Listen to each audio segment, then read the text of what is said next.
Introducing the Lumar Shallow Water Manual Anchor. It's a simple way to anchor your boat that's easy and affordable. Even if you already have spot lock on your boat like I do, sometimes you find yourself in water too shallow to drop your motor in. Can't wait to show you this. Let's get started with the install and an on-the-water demo. Immediately after opening up this box, I'm already in love with how well it's packaged. When you see this kind of foam packaging holding everything in place, it ensures that nothing gets damaged in transit. All right, let's get this out the box.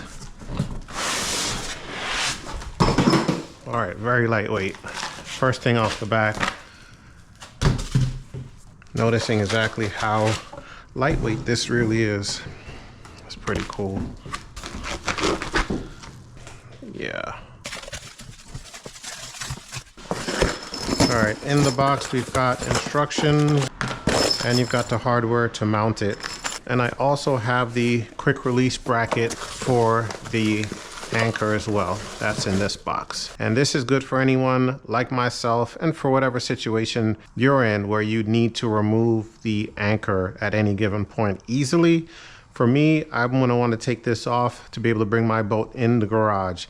So I'm so happy they have this quick release bracket that you can order and get with your shallow water anchor. It just makes life a lot more easy. In here you've got the base of the bracket, and this is pretty solid aluminum right here. And we'll get more into the functionality of this whole thing, but just to demo really quick, you've got the rubber strap here that holds everything in place. Buckle it there, that's how it came in the box.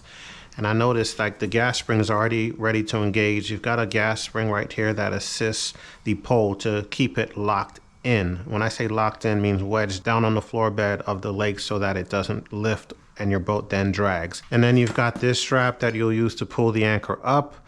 And looks like you've got some adjustments here that you can adjust the length of it as well. We'll get into all that once I get it all set up and on the boat. But you know, just looking at the parts that came with it, installation looks very simple. You've got 4 bolts, 4 washers, and 4 nuts. So step 1 for the installation with the quick release bracket is to find your location that works. One thing you need to consider is to make sure that your tiller on your boat, if you have one, will not be interrupted to where you have the shallow water anchor. So the anchor will be coming up this way. You make sure that you have full turning ability for your motor. You don't want to block your motor. That's going to be a whole nother issue. Second thing you need to do is make sure that the bottom of the bracket is right above your water line. You do not want your anchor to deploy in the water. Also, it'll just disturb the functionality of it. It will not work the way you want it to. So this bottom right here needs to be right where the water line is. And I don't know if you guys can see on camera, my water line is literally right here. So I'm going right above it, which will be perfectly fine. First step after you get this bracket up in place, make sure it's level. And you can see right there, everything is right dead center. I actually got really lucky first try. So I've got the 2, I'm calling them trim pieces. I don't remember the technical name, it doesn't matter. But these serve the purpose of making sure that the actual anchor does not slide all the way out the bottom. So this goes on right here. It's the same shape as the bracket, and you use the hardware that comes with it to screw it right into the post underneath. You've got one up top and one at bottom. We'll get to that part a little bit later. This is the hardware you use if you don't have the bracket. These bolts are the same fitting size. They're 3/8, so it does fit inside these holes. But the problem with this, at least on the hardware that I have, is the heads are wrong. You can see the indentation. These are recessed holes, and the bolt here is not. So that's a problem. It does fit in there, but it's not totally flush. It has to be flush so that when you slide this down, slide the anchor in, there's no interruption there. So we cannot use these. Quick solution, jump on Amazon, which is what I did. I got replacement bolts. These are hex bolts. Got a hex head to it. I think that's 7/32, don't quote me, but that's that. But they're 3/8 and they fit right in. It has a flat head and it's recessed. It matches up with this. So we're gonna go with these from Amazon. I will leave these linked in the description below for your convenience, so you don't have to go looking far to get that. So next we're gonna start drilling out these holes. We're gonna work our way up. We're gonna start with a small drill bit size and then work up to the 1/2 inch size drill bit to do the final hole. The reason we're gonna do that is because you wanna avoid drill slippage. You don't want your bit to slip to the left, right, up, or down when you start this, because then it'll throw off this whole pattern and it won't line up properly. So what we'll do is start with a 1/8 bit, move up to 3/8 and then finish with a 1/2 inch, which will be the final size to mount this in.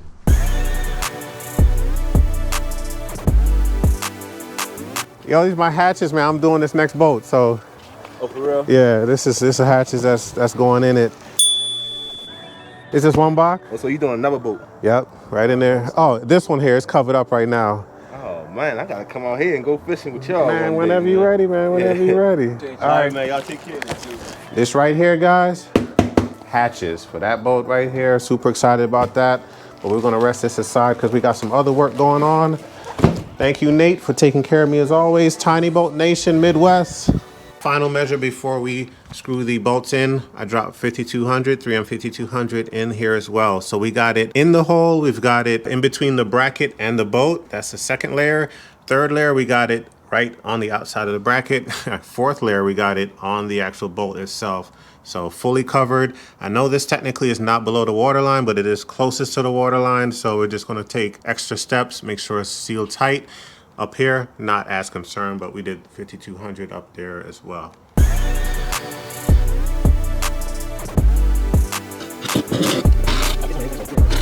So right now, I just got this piece of paper here because I don't want 5200 on my carpet. Got my washer, I stuck it right underneath the lip of the top of the transom, so that worked out well. Because if it didn't, there'd be a gap. The washer would rest on top of here, and then this is recessed below it. I was able to fit it right underneath, so that worked out. And then the nuts both went on right below it. So there's no room for error there, but it worked out perfectly. I did measure it, but you know, measurements can be what they are. So this is set. So in the kit comes 2 different size washers. This is the larger one. This is 1.5 inches. So we're gonna go bigger washers on the bottom because we have the space to. Technically, you should use bigger washers for all of the ones on the rear on the inside of the transom, but in my case, I don't have space. So I went smaller washer up front. Before we put the washers on, I'm just gonna glob some 5200 around this bolt. And then we'll do the other side, get some over here as well. I'm gonna try to be pretty generous with this stuff. So just being pretty generous, because this one is closest to the waterline. Slide the first washer on, second washer.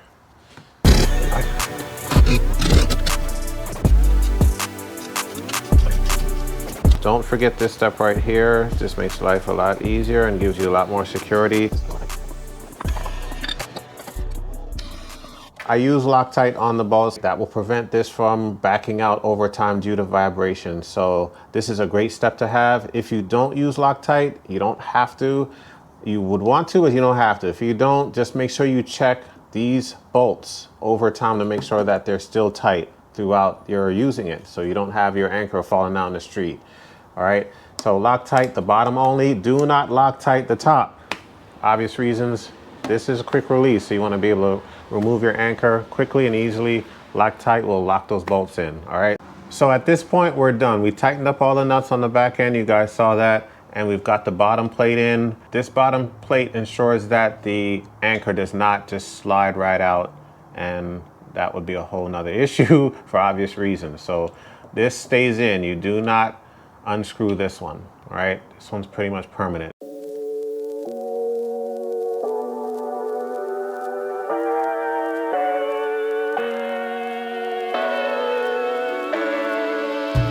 So just gonna demo really quick how to deploy the shallow water anchor.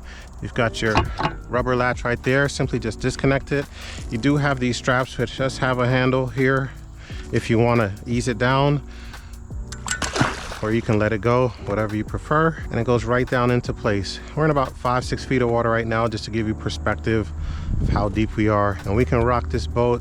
You can see the anchor. Hopefully you guys can see that it's still held in place down there, kind of just pivoting around, but keeping that spike down with that gas spring assist it has. Now getting the anchor out, just grab your strap and pull it out. Simple. This strap is adjustable. You can pull it down, tighten it up, especially when you're running your boat or trailing it back home. And then you put your rubber strap. It has 3 different settings.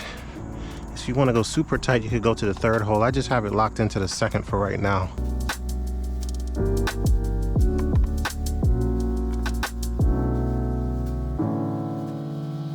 The The anchor did a really good job holding my boat in place. We rocked it side to side many times trying to dislodge it, and the anchor held it in place. I love the simplicity of this anchor, and coming in at only 18 pounds is very light, not adding much weight to your boat to actually impact the performance of your boat. Deploying the anchor is super easy and very manageable with the included strap to assist you. Trailering it on your boat down the road is an option, but for me personally, I would remove it for long road trips, which is simple with the quick release bracket. Speaking of that, the quick release bracket is such a great option to have. To me, it makes a lot of sense in the world to just add it to your setup. And don't worry guys, I'll leave a link in the video description below to check this out on tbnation.net. And as always, use our discount code BBF5 at checkout for 5% off your order. I hope you find this video helpful. We'll see you next time.